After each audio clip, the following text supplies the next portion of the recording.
Welcome to the first episode of Sounds of Success with Noah Swiderski. This is the podcast where we explore the journeys of amazing individuals, learning about their successes and the lessons they've picked up along the way. Today, we've got a real player in the luxury real estate game. Please welcome Jyotesh Narang, with over 10 years of experience as a luxury realtor and founder of Life Inspiration Advisory. Jay is all about helping clients create and preserve wealth through smart real estate investments. His dedication to excellence and client satisfaction makes him a standout in this competitive field. Get ready to have fun with a conversation filled with insights on navigating the real estate world, the importance of continuous growth, and what it takes to succeed. Welcome, Jay. Thank you. Thank you, Noah. Thank you for having me over. Really excited for this.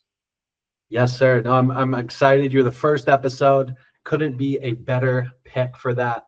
Really, what I want to do in this conversation is, share with the world your insights, your successes, lessons you've picked up along the way that got you to this point, and also where do you want to go in the future. Let's start here. Can you share your journey from being an entrepreneur in design to becoming a luxury realtor? What inspired this transition for you?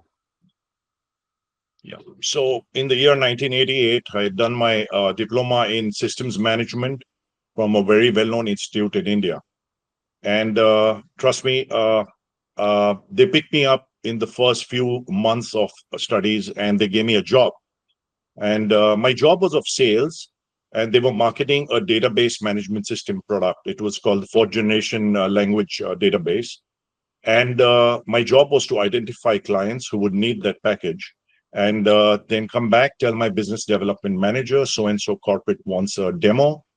He would then tell the engineer, there was an IT engineer, and he was a tech support, and I would accompany him and he would give demo. Now, those years, it would take about half hour to load the software, but I was seeing what he was doing, and then it took about 2 hours to give a demonstration of the whole package. One fine day came and he quit. He put in his papers, and by the time they would interview somebody and train him on that package, it would take some time, the transition. So my business development manager said, what do we do? I said, sir, I know enough of this. I can present the demonstration. He said, are you sure? I said, of course. I've seen him how he does it, and I'm studying computers here, and I will do it. So I'll just give you an example of the very first client that I went. They were already using a third generation database management. So simple. While I was installing the software, I asked them what were your pain points. So they said, look, we need to, when we need a sales report, it's a matrix report. It took me 4 days of programming, 4 man days of programming. I said, great. By the time my software was installed, I said, why don't you share just 10 records? And I uploaded my software, and it took their 10 records and gave a report within 2 minutes. So what essentially did I do? I didn't need to run the whole, because they already understood what a database management software is. All I addressed was a pain point. And when the pain point was addressed, the software was, and they said, send me a quote, and it was sold. So that was my approach. So instead of giving a demonstration to somebody who already knows about databases, you just ask them what the issue is, what are they facing issues, and just work on that. So now came a time where I wanted to start my own in computers.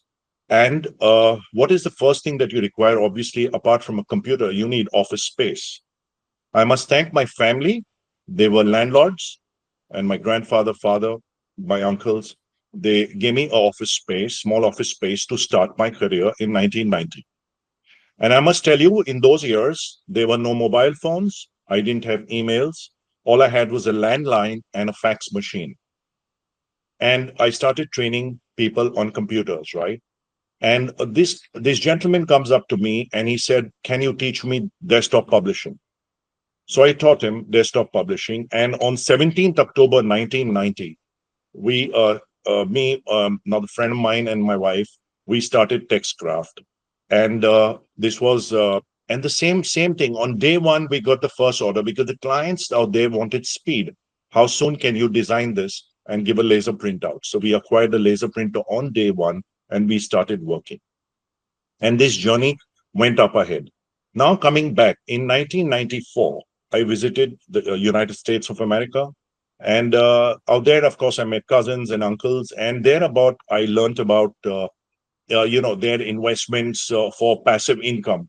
And so he had invested in a condo where he could use it for 20 days a year, and rest there was passive income coming in. So today we call that pre-lease investment. And something just struck me that, we I have property back home. It's all the family property. And I told my father and my family, I said, why can't we have our own property? So we were in Mumbai at that point, in India, Mumbai, and in the same state of Maharashtra. Pune was the next city. And we came to Pune and purchased a property. So that was my first investment in real estate in 1995.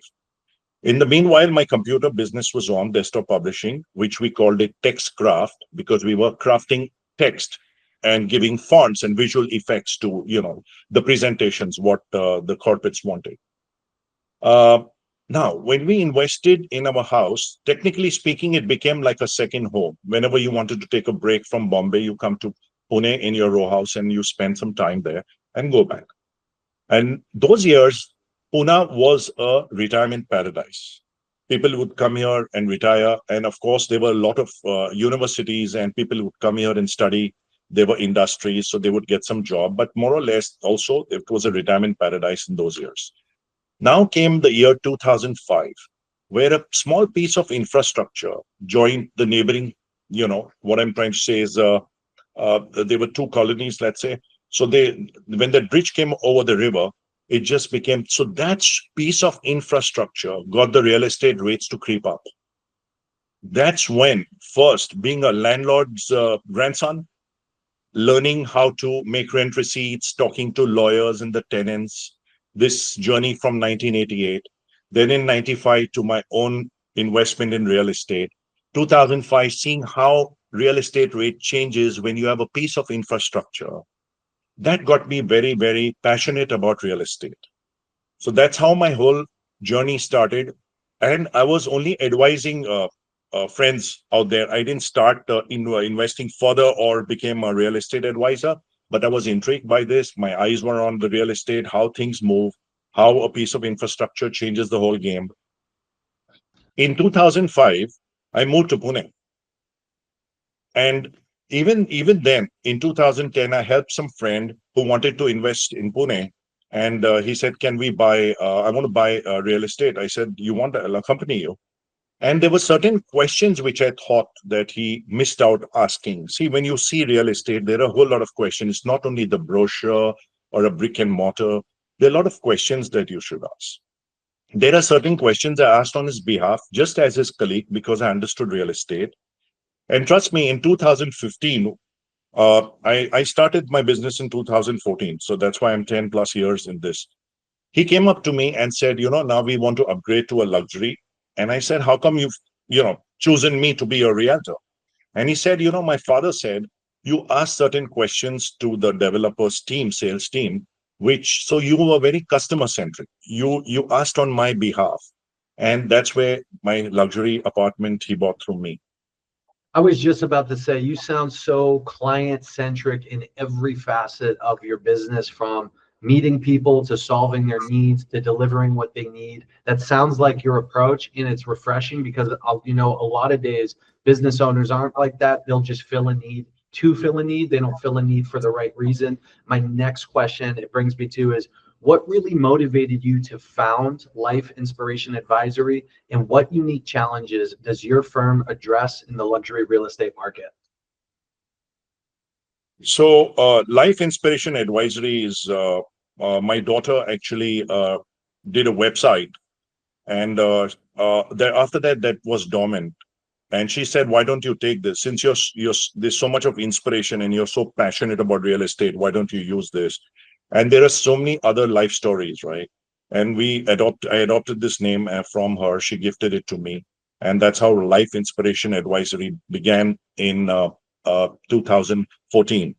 And I had a friend partner who's a co-managing partner with me, who's 30 years in the real estate field. And what we did was we traveled abroad. to Dubai, to Hong Kong, and we, just met NRIs. And trust me, we didn't even go with any sales plan that we will sell. All we wanted to understand is when an NRI wants to invest back home, did they face any challenges? Was it easy? Can we, fill in that gap? That was the journey. And that's when we realized that they could have done better. Had they gone through realtors, they could have done better. Some of them did do well, but I'm using the word that they could have done better. They could have done a better investment. They could have taken a more informed decision. And that is why till today, I say I'm customer centric. We, it's not about just brick and mortar. You have to understand, the NRIs have to understand, or rather communicate well. Now, for communicating, you have to build trust. So that's why, and so money always has been a byproduct of the way we service, keeping them in mind and delight the customer, give them more than their expectation. And that has always been my goal. And another goal, what is to build my personal brand, something I that was just people about can to trust. I was just about to, I was just about to ask you, what are your goals for the advisory in the coming years? How do you envision its growth and impact on clients? So I think more than just putting up posts of real estate, you write about real estate. You empower them with more information about real estate. So that I'm doing with the process of brand building. Apart from that, you motivate, you mentor, you have teamwork, and you inspire other realtor friends. I always believe in collaborating.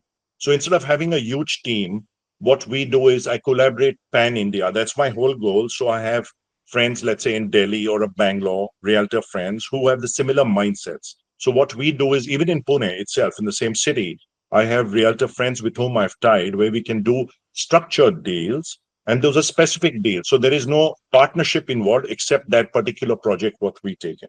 And I think it's working out very well.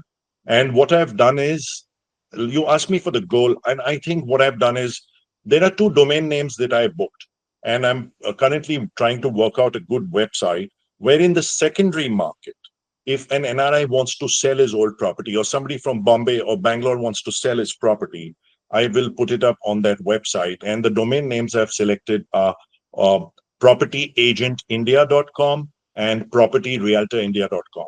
If somebody had to find out, you would definitely, for us SEO, it's a great domain name. Property India, who's a property agent in India, who's a property realtor in India. And now I'm going to build on that and put secondary markets, certain lands, legacy products, those kind of things. I love that. And so it sounds like things are going extremely well, especially in the future when it comes to SEO and website building and your advisory in general. My next goal, kind of separate from business, is on a personal level, what aspirations do you have for yourself as a professional in the real estate game as well as outside of? So one of the things what I'm doing is when I step out every day, I step out with a very open mind that I'm going to learn something. That the knowledge that you gain or something that you learn every day only adds to expertise. So one of the things I missed out telling you earlier was from day one when I started my business in Bombay, we've been using licensed software. So you buy licensed software and you use it, and that goes on till date. That's a part of my ethics. Part of my ethics, I'm very transparent with my customer. If you are selling an apple, you're delivering an apple. There's no need to give extra promises. What is being told you will get is what you will, what you order is what you get. So ethics is very important in my business. And till today, every graphic that I use for my post is bought for that purpose. And that's what I believe in doing. And I think more important is I don't need to sell. When you talk of luxury, one needs to understand luxury in order to sell luxury. Now, when a client wants to buy let's say a residential home, luxurious residential home, he's already decided he wants to buy. Now, digitally, there are a lot of options available for him. That's where my role steps in. That are you confused? Do you need some help? Let's understand what your requirements are and let's get you the right product. So And that's the role of a consultant. do you believe formal education in real estate is essential, or do you believe hands-on experience is much more valuable, or are they the same? No, I think you have to upskill. And I'll tell you, COVID changed the whole game for me because we were in a lockdown, and I'm a part of some real estate association. So thankfully, they had a course. Then the first course that I did was the RICS course, and what was taught to me, it was nearly an year's course on real estate, and we learned so many things about urban, about rural areas, about land acquisition act, and so many things about valuations. These are very important because earlier, what broking was, you introduce a seller to a buyer and take your brokerage. I think it's beyond that. You have to go beyond that. You have to, you know, understand valuation, do a comparative valuations, understand what the client requirements are, and for that, upskilling is required. I love it. That was my next question, is how important is upscaling? It sounds like it's truly essential. I guess my next question would be, who is your ideal clients do you primarily work with? Is it Indian clientele, non-resident, specifically in your area? Is it everywhere? Is it in your area? What's that look like? So I specialize as a relocation specialist. When an NRI or any Indian across the globe wants to relocate to my city, or let's say Mumbai or Pune, that's where I specialize in luxury properties. One is relocation, other one is upgrading their existing property. See, the older properties, they were decades back. Cars were a luxury. So the older buildings, if we saw 50 years back at Mumbai, you had barely got one car park per flat, per apartment.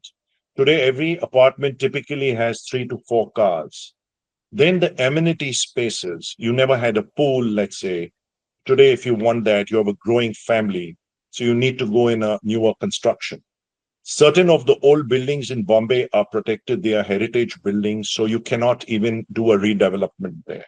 So those are typically my clients who want to upgrade their existing residence, or they want to relocate to India or within India to any of these cities.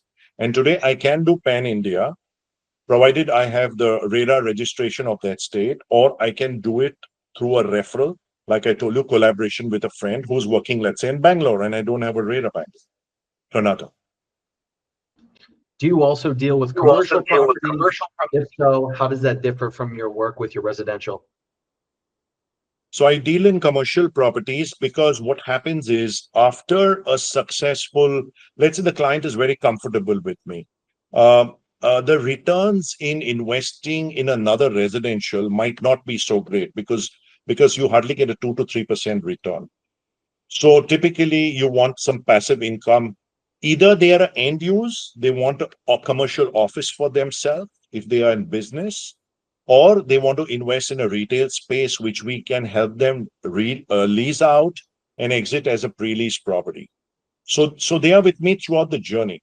So while they come in as an investor, once the delivery is given to them, they pay up the money, and after 2 3 years, which is under construction, they get the retail space. We find a tenant for them. We do some profiling. We understand what are the kind of tenants they're looking at. They get a better return on investment, and holding it for after 3 4 years, they can always exit with some capital appreciation. So understanding real estate, and this all thanks to the upskilling that I have done. There are a lot of courses that I've done for commercial real estate, and that's what has helped me to understand that. How do you ensure that your clients feel secure when they're investing in brand new properties? Okay, so India now has got RERA come in, which is the Real Estate Regulation Act of 2016, and our Maharashtra adopted it in 2017. So Real Estate Regulation Act sees to that the builders, before they can open up properties which they want to sell, their plans are all put up on the RERA site, and then after approvals, now currently they get a QR code where everything is given there, every detail. This is the kind of area, this is the carpet usable area, this is the parking that you will get, these are the amenities what you will get. And even as realtors, we can only market it once it is RERA approved.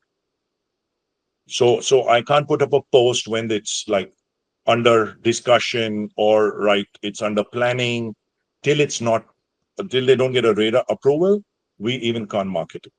So once you market it, after it's RERA, the payment, is a construction linked plan payment, which they are doing, and the customers are secured that they will get because it's under a watch. So they Jay, are secure. being someone that always likes to stay ahead of the curve and truly, you know, a pulse on what's going on every day in your industry. What's your current opinion on the infrastructure in India and how does it impact real estate investments? So I'll tell you. So currently, if you talk of, let's say, my own city, infrastructure is a work in progress. So it was slightly delayed. See, what happens is when people suddenly come and there's an urban, what I'm trying to say is people just come in urban area, urban Pune for work, or while they were a student and they get a job and they're staying. There's always a pressure on infra. Infra is not only road, infra is also the water, the sanitation. So, extra parks. So all these are a part of infrastructure. There's always a pressure on infrastructure when a lot of urbanization takes place. And today, I would say there is infra is a work in progress, and we are already seeing a lot of infrastructure and roads that are already come up, and new bridges coming up. The time taken to reach Bombay is closing in. So now it's about 2.5 hours, which earlier was 4 hours. So that's what. So right now, what I also look at it. See, you can look at it as a pain point. Let's say if there's traffic, you can look at it as a pain point. I like to give another point of view. My point of view is all these guys basically when they have graduated, right? So they have bought from a cycle to a two-wheeler. The two-wheeler has bought the four-wheeler. So they are prospered in that sense with infrastructure lagging. Now that it's work in progress, and I'm seeing the changes that are happening every day. And I think what this impacts on real estate is the real estate comes more in demand. So in that sense, the real estate prices do go up with better infrastructure, like airports or the metro. Yeah, and so I'm thinking of our listeners and their perspective. I know so many of them are buyers, sellers, maybe they're just interested in real estate and investing. When it comes to them, should one consider investing in land? What factors should potential investors keep in mind if they are? So land is one subject I'll tell you. So I have seen land here in Pune itself, which has gone up 5 times in the last 5 years. So you can imagine it. So as and when infrastructure, because land is finite, as Mark Twain says, buy land, they don't make it anymore. It's a fact. So any kind of, so today, let's say the new Mumbai International Airport, which is coming in at Panvel, I have sold land there very, very cheap 10 years back. As and when the land was, acquired, I saw the rates going up, and very soon the one or two runways are going to start there. You know, so what's going to happen is there is a lot of demand because once the airport comes in, you will have hotels and other industries set up there. And once you have people living there, you'll have schools and colleges and hospitals and other infrastructure developed there. So obviously the land will be required for their construction. So either you make your bungalow or it will be acquired by some developers for making apartments. So I think land is fantastic. Anywhere you get land chance, yes, you have to do due diligence on it, that it's clear, and there are no other legal issues on it.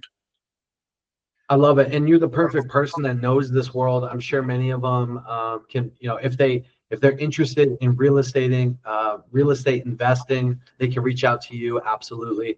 And so I'm trying to think of what motivates you, what inspires you, what makes you want to jump out of bed in the morning when it comes to real estate, investing, properties. What motivates you, and kind of who's your inspiration when it comes to that? So I'll tell you something. So I read a lot of books, and these are mentors. They are successful people who had taken the risk. They were visionaries. You read a lot of books who for motivation.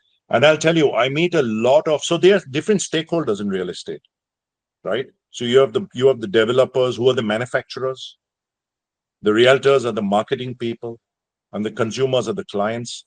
You have to build your network. When you build your network, as they say, that your net worth is your network. So I meet people every day, And it could be even an architect, it could be an interior designer, to understand what's latest going on. In fact, there is a lot of value added services which I give, because today when people invest in a commercial office space or a residential, most of it could be a bare shell, or it could be just a warm shell, and they would need help in doing it up. So office spaces generally, when they take large spaces or the floor plates are bare shell, they would need somebody who's excellent in commercial. So I have tie-ups with bespoke interior designers, architects, and this is also in Bombay and Pune. And it really motivates me when you meet them and the kind of work that they do. And it also helps me upgrade and see what's the new latest going on in the market. And there's always a learning. Like I said, I go with the learning mindset every day. And when you meet even developers, you understand what's happening in the pipeline. Maybe I can't advertise, but definitely you understand what's happening in the pipeline. And because you understand real estate and you're open to learning, I don't say I'm really, really that expert, but I'm open to learning. I know quite a bit. Sometimes you are also asked a question: what do you think should be the amenities here? Like for me, I was telling a lot of developers, honestly speaking, get pickleball, because otherwise standard everybody was getting a badminton court, and I said, why don't you get pickleball? Because beyond a certain age, people, a lot of them find, let's say tennis or playing squash, on their knees, problem on their knees or whatever. So what you could do is, I said, why don't you introduce pickleball? You can have mixed ages playing with each other. And in fact, that is one sport that I am learning. And I'm like I said, it's not about work every day. I love that. And you mentioned your net worth is truly your network. What is one piece of advice that your network has provided you that's absolutely changed your career? So even my network, they tell me about my passion in real estate, and it's a kind of validation. So even if I get a verbal validation that what you wrote or what you spoke about it made sense. These are important things. And likewise, when I see something and I said, hey, that's some great work what you've done, and you managed it to do it so fast. Because once a tenant, right, signs up for lease, he gets like 45 days, let's say, for example, as a free fit out period. And it's a large 40,000 square feet floor plate. These guys have to work backwards to give the job. So if they work like a 60-day job in 45 days, I think it's great and with quality. So, you get motivated, you see the kind of stuff, the quality, they show me the pictures of what they have done, the appreciation that they get is so important. And before we wrap up, is there anything else you would love our listeners to know about you or Life Inspiration Advisor? So there's just a couple of success stories, if I can just shoot out. So I myself, I'm an investor in real estate. When there was a disruption, fractional ownership came into play. Like today, for example, let's say I had to invest in a full 40,000 square feet or a full floor plate of a building, I would think twice. A is putting down so much capital. B is understanding the tenant, understanding what kind of tenant, the profiling, just in case the tenant, a wave like COVID came, which was so unfortunate. What if they left me and I had to pay the maintenance too? So fractional ownership came in during that time. I invested in fractional ownership. It was something new, where like, let's say 200 owners buy a single floor plate. So the real thing is the trust which runs the show.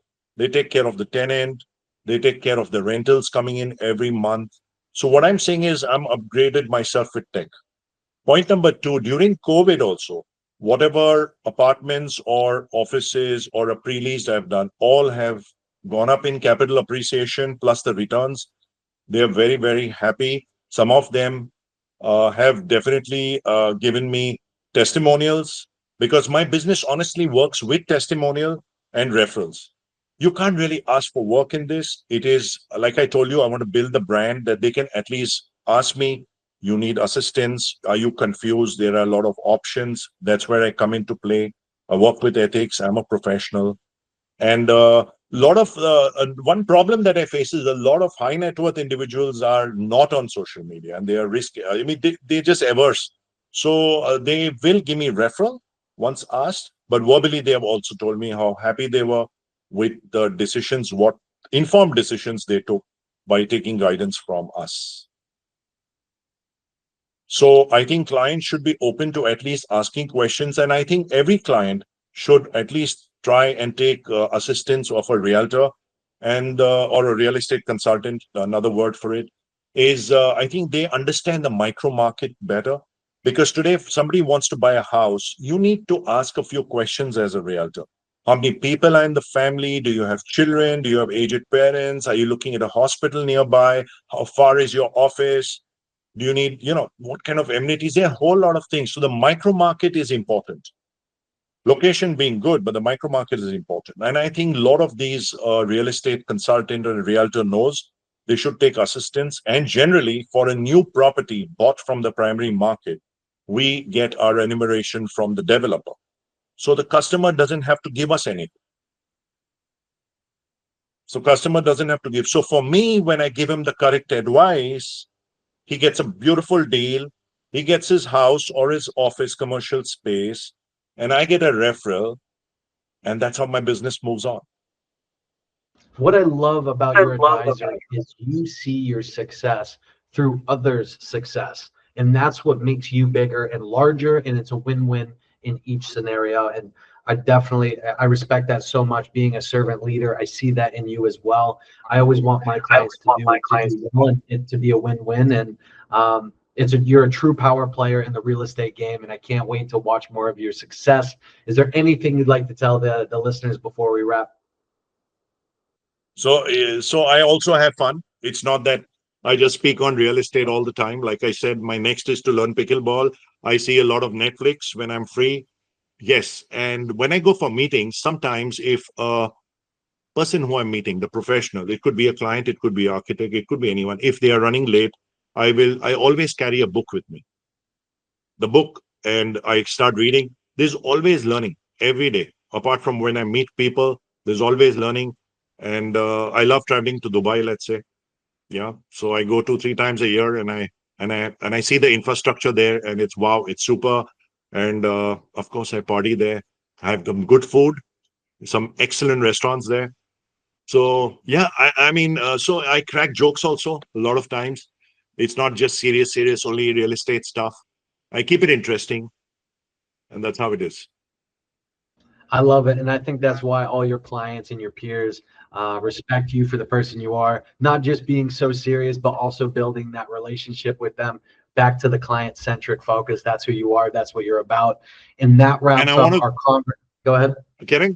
Just one more I would like to tell, because in case my realtor friends see this and those who are not part of associations, I would really urge them to be a part of the real estate associations in their states, and which of course you are in turn a member of NAR India, which I am, and I'm truly benefited a lot, not only for upskilling, for networking, for working pan India, collaborating. In fact, next week I'm off to Delhi for the national convention of NAR India, and I think there is a great learning, great opportunity. And that's what. So, and I really would like to thank you, Noah, for giving me this opportunity. You're doing something very, very good for business owners, where they can, put their stories and their success as well as some pain points. And I hope it motivates others. And that wraps up our conversation with Jyotesh Narang. Thank you for sharing your insights and experiences with us today. It's been a blast learning about your journey in the luxury real estate world. Thank you for tuning into the hottest business podcast in the game, Sounds of Success with Noah Swiderski. If you enjoyed this episode, don't forget to subscribe and leave a review. We'll catch you next time for more stories of success and lessons learned along the way together. Stay successful, everyone.